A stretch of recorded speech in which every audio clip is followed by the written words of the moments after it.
A seguir, Jornal das 6. Boa noite, fique conosco, está no ar o Jornal das 6.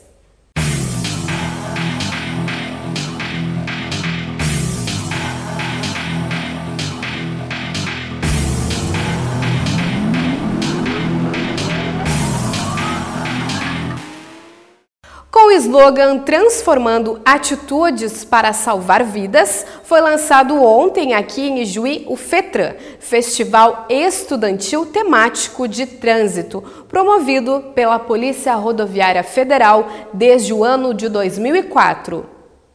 Ocorreu nesta semana na Câmara de Vereadores o lançamento do Festival Estudantil Temático de Trânsito, FETRAN, pela Polícia Rodoviária Federal, a ser implementado nas escolas municipais. Ação que faz parte da década de ação pela segurança no trânsito 2011-2020. Bom, lá no projeto FETRAN, ele objetiva inserir no conteúdo escolar, de forma transversal, a temática trânsito. Então, inicialmente, esse projeto está sendo feito nos municípios de Ijuí, Coronel Barros e Bozano, através das secretarias de educação desses municípios, onde nós temos 5 escolas que aderiram a esse projeto. E o propósito dele é que nós, desde já, consigamos conscientizar alunos que, de certa forma, vão conscientizar o seu pai, a sua mãe, os seus amigos, para que no futuro nós tenhamos um trânsito mais seguro, mais humano, com menos vítimas. Até porque essas crianças de hoje poderão ser as próximas vítimas amanhã. Então esse trabalho ele visa reduzir e conscientizar o aluno, inicialmente com o tema trânsito, mas ao longo desse processo ampliado também a questões outras de comportamento com relação a drogas, cigarro e álcool. No município de Sarandi, o projeto já foi implementado. A gente sabe que a educação no trânsito, né, ela depende, não é de um dia para o outro, mas o retorno, creio eu, que com este projeto ele virá. E as crianças, juntamente com os pais, eles estão surtindo efeito. Nós, com 1 ano de projeto, nós já notamos o resultado. Dentro das escolas, o FETRAN deve desenvolver nas crianças uma iniciativa em relação à educação no trânsito, cidadania, mudança de comportamento e valor da vida. Com certeza. Hoje nós temos nas crianças um grande aliado, até porque é muito mais fácil, né, você conscientizar uma criança do que um adulto. E certamente ele será um fiscal do pai ou da mãe no bom sentido, né? E é justamente isso que o projeto se propõe. O FETRAN é um projeto de educação para o trânsito que utiliza atividades pedagógicas e inclui transversalmente a temática trânsito no cotidiano escolar. Com o slogan Transformando Atitudes para Salvar Vidas, o festival tem como objetivo conscientizar crianças e adolescentes sobre responsabilidade de todos. Na segurança no trânsito, irá abranger escolas dos municípios de Ijuí, Bozano e Coronel Barros. Nós estamos no 2º ano em Sarandi. 2015 foi desenvolvido e está sendo repetido esse trabalho nas 4 escolas municipais de Sarandi, em que é desenvolvido o projeto. O desenvolvimento dele acontece em torno de 4 meses, né? Agora a gente está fazendo o lançamento aqui em Ijuí no mês de março. A previsão é para o início de julho fazer o encerramento, levar o tema trânsito para dentro da sala de aula, dentro das disciplinas escolares, para que seja incluído transversalmente. Então vamos dar um exemplo de que um professor vai trabalhar uma questão de física. Ele vai incluir lá o tema trânsito, né? Velocidade média, distância e assim. Falei física aqui, mas todas as outras disciplinas, ensino religioso, português, matemática, educação física, todas as disciplinas têm essas condições, né, de que seja feito isso aí. Então é trazer o tema trânsito. Estudantes e professores produzem trabalhos com a temática trânsito em diferentes modalidades. Lá em Sarandi, a gente foi muito feliz no projeto lá, está sendo muito feliz. Ontem fizemos o lançamento lá e teve uma movimentação muito grande. Hoje, eu poderia dizer que nós temos um destaque estadual e nacional, né? O Rio Grande do Sul, com esse projeto que estamos no 3º ano para o Rio Grande do Sul, ele serve até de modelo para outros estados do país. Durante seu discurso na solenidade de lançamento do Plano Energético do Rio Grande do Sul, na manhã de ontem, o governador José Ivo Sartori manifestou sua opinião sobre o cenário nacional. Eu acho que os fatos são todos do conhecimento público. O que ocorreu talvez durante muito tempo, especialmente no dia de ontem, são bastante graves e acredito eu que elas não têm antecedentes na nossa história nacional, na vida nacional. Então, interpretar estes fatos ou a sua interpretação, acho que compete aquilo que acontece nas ruas, o que acontece no judiciário e o que deve também e pode acontecer no Congresso Nacional. É lá que as coisas se decidem e é lá, ou na rua, ou no Judiciário, ou no Congresso Nacional, como em outras ocasiões. Acho que estas manifestações das mulheres, dos homens do nosso país, ou da opinião pública, elas precisam ser livres e sem pressões. Elas devem ocorrer sempre dentro do estrito respeito às leis que vigem no nosso país e, evidentemente, a preservação de todas as nossas instituições democráticas. A gente percebe no ar que há um desejo de mudança, de transformação, e eu acredito que sou daqueles que acreditam que cada brasileiro deve trabalhar ativamente para justamente superar nossas dificuldades que são coletivas.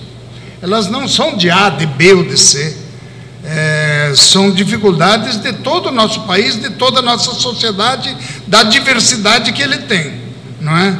E em muitas ocasiões, no passado, o Brasil soube transpor momentos históricos de forma muito positiva e superando seus problemas, sem recorrer, digo isso, a aventuras ou a violência.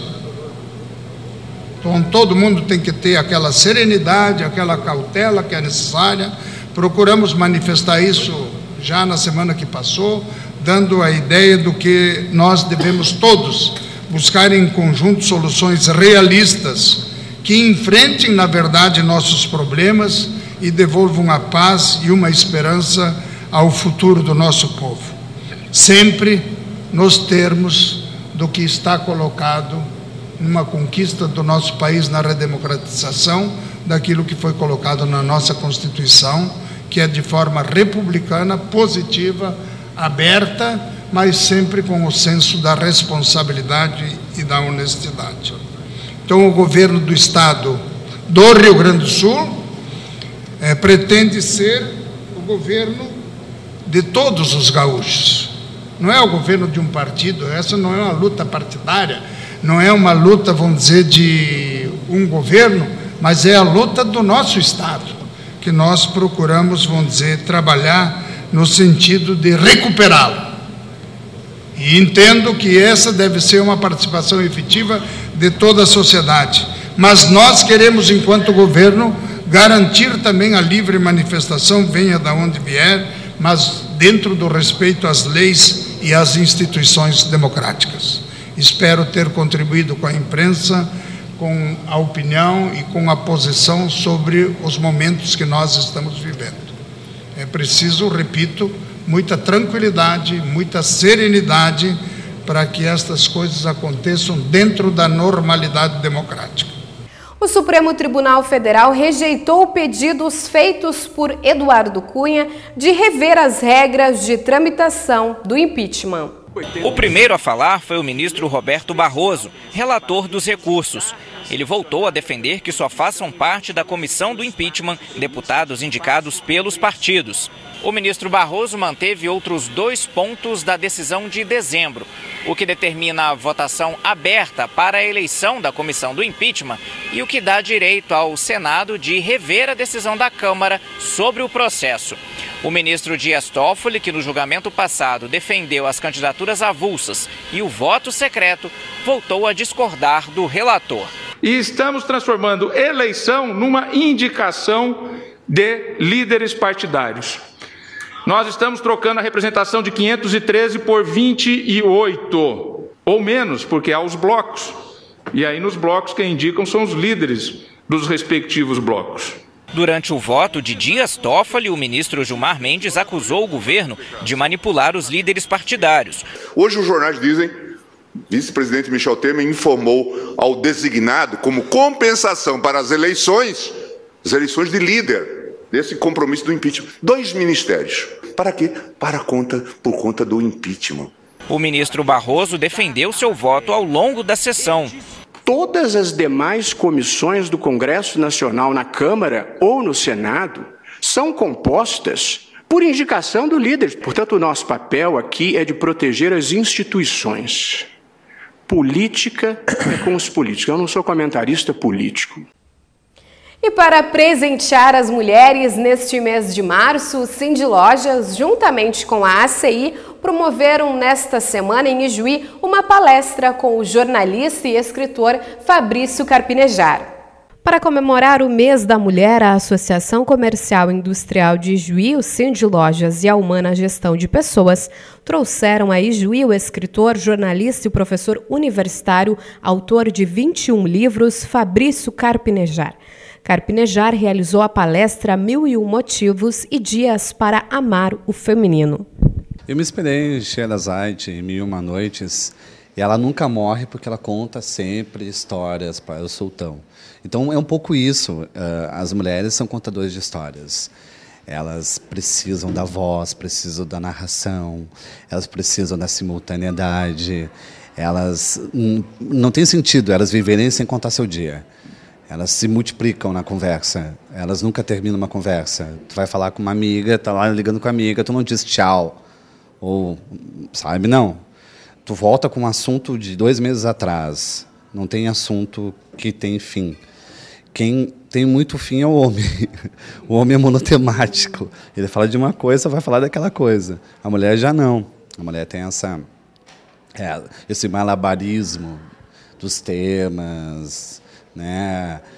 E ela não cansa de conversar. É incrível. Ela tem uma loquacidade que eu vou te contar. Né? Um homem, assim, olha, realmente, ele precisa ter bons ouvidos. E não adianta fingir que está ouvindo porque ela sabe. O escritor contou como tem tanto conhecimento do universo feminino. Eu acho que é de observação, né? Mas não confio muito em mim. É um golpe sujo para conquistar mulheres. Não é da infância, não.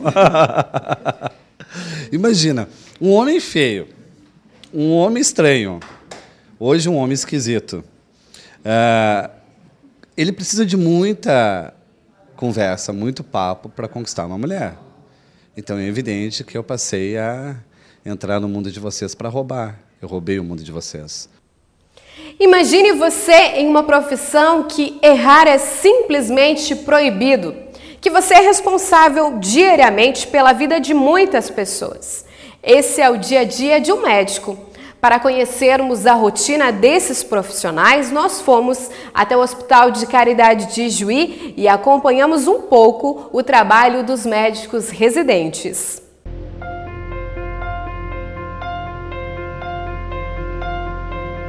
Você já se imaginou tendo a vida de pessoas em suas mãos? E não estou falando de familiares, mas pessoas das quais você não conhece. A maioria você nunca viu.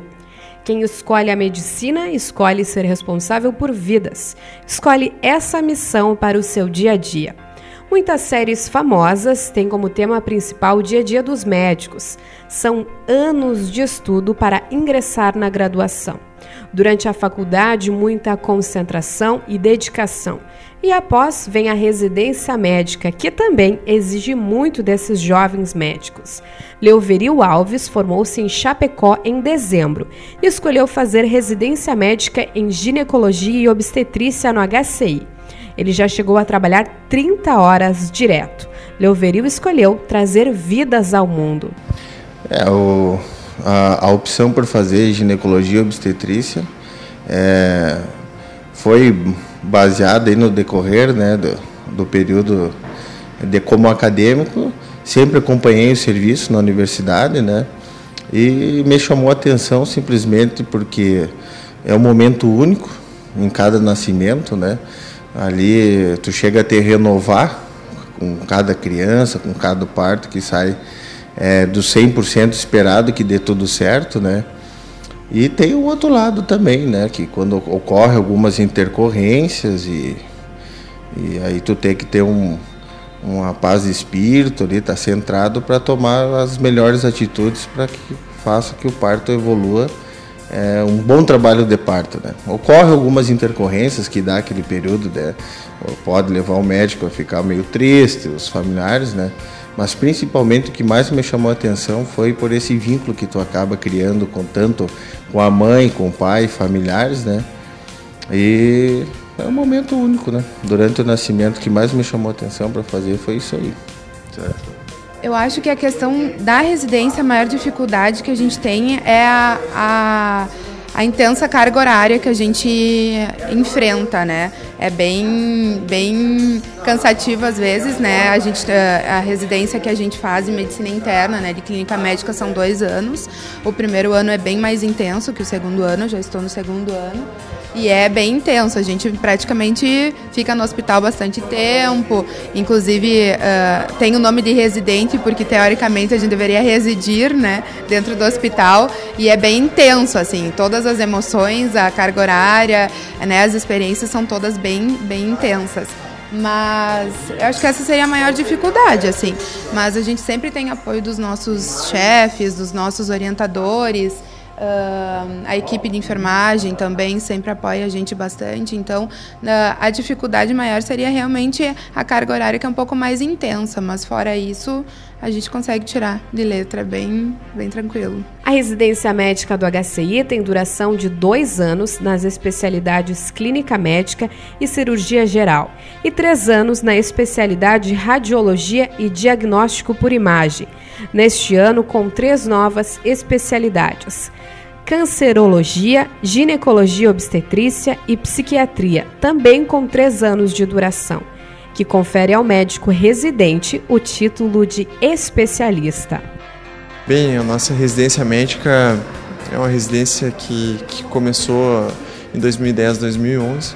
Os nossos residentes, eles são médicos formados que fazem o treinamento de pós-graduação no hospital. O dia a dia deles é mais ou menos esse. Eles têm aulas teóricas durante a semana e tem o treinamento prático em serviço, né, que é o atendimento ao paciente, sempre com supervisão da preceptoria médica. O Hospital de Caridade hoje é um hospital que se insere no ensino médico do Estado. São poucos hospitais que se inserem. E o residente, o dia a dia dele é dentro do hospital, né? Os nossos residentes, as nossas áreas que a gente tem em residência médica, eles têm esse treinamento em serviço. Então são aulas teóricas, seminários, eventualmente eles apresentam a aula e a preceptoria faz a moderação da aula. E depois da parte teórica, esses residentes, nossos médicos já formados, vão para o atendimento dos pacientes com supervisão ou para o bloco cirúrgico, para cirurgias, dependendo se a área é clínica ou cirúrgica. Em muitos momentos, o médico tem em suas mãos pacientes que estão entre a vida e a morte. Cirurgias, tratamentos longos, pessoas que nascem, outras que morrem. Ou seja, em muitos momentos eles salvam vidas. Em outros, isso não é possível. Um erro pode mudar uma história. Para um médico, o que significa a palavra erro? O médico treina durante toda a carreira, durante toda a formação, para que essa palavra não aconteça. Essa palavra é o que nos assusta muito, né? Obviamente que todo ser humano é passível de erro, né? Mas esse treinamento que a gente tenta, que a gente faz durante toda a formação e que o residente faz na pós-graduação, certamente é para que não aconteça, né, isso, ou que isso aconteça de uma forma muito escassa, né? Os médicos residentes acompanham aulas teóricas e diariamente estão trabalhando na prática. Trocam experiências, aprendem e acompanham os já especialistas, como é o caso do Dr. Ângelo, com o residente Leoveril. Sim, é o primeiro ano da residência em ginecologia e obstetrícia. Começamos agora no mês de março. É a residência com vaga para 2 residentes a cada ano, né? No momento, por enquanto, tem só um residente. Inclusive, vai ser lançado um novo edital para nova prova até acho que o final do mês de março, oferecendo a outra vaga que não foi preenchida, né?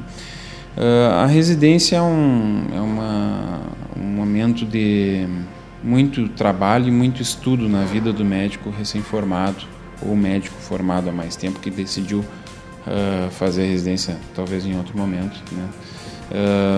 De muito estudo e muito trabalho, muito importante para o próprio residente, para os profissionais que com ele trabalham e para a cidade, para o hospital, serviço, para a região, porque isso leva a desenvolver mais estudos, avançar em técnicas, avançar em serviço como um todo.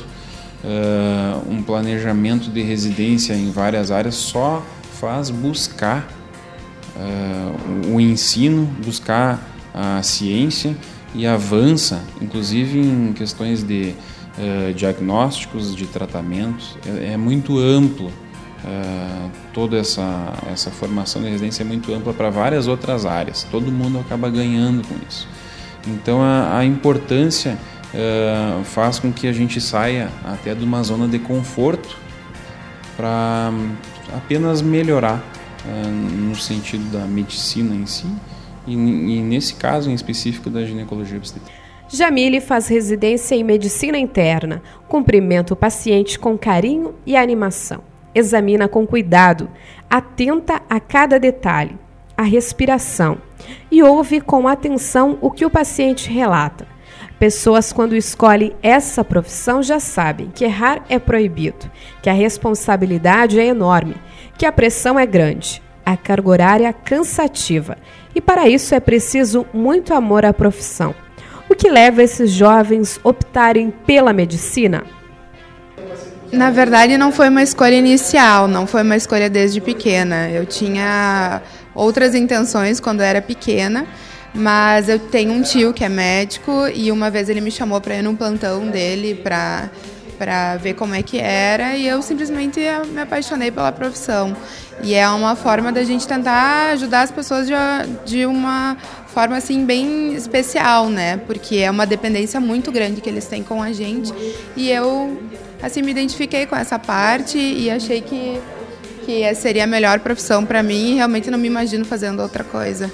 Que mesmo com o cansaço, o estresse, a pressão em muitos momentos, talvez o medo, a dúvida, que esses que optaram pela medicina salvem muitas vidas, que tragam, como o Dr. Ângelo e Leoveril, muitas vidas ao mundo, que Jamile e os demais salvem tantas outras, que a medicina seja exercida com muito amor.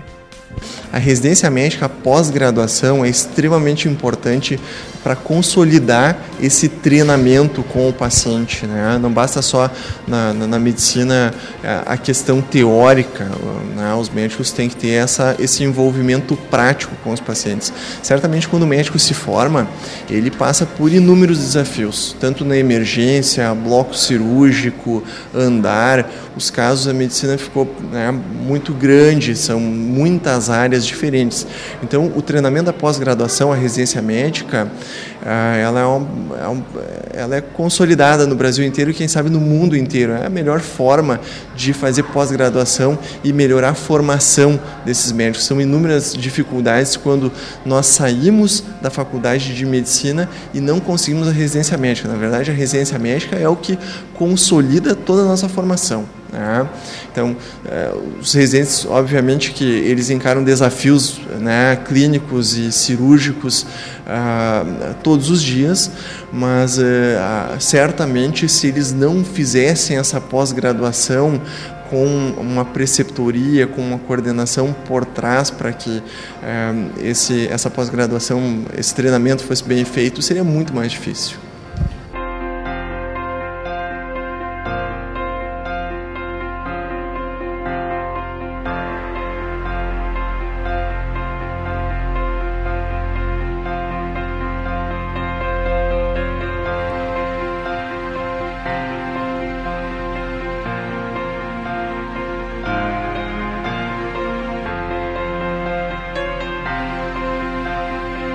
A seguir, você confere a previsão do tempo, o esporte, quem é o novo presidente da Expo Ijuí Fenadi e ainda como foram as manifestações ontem aqui em Ijuí.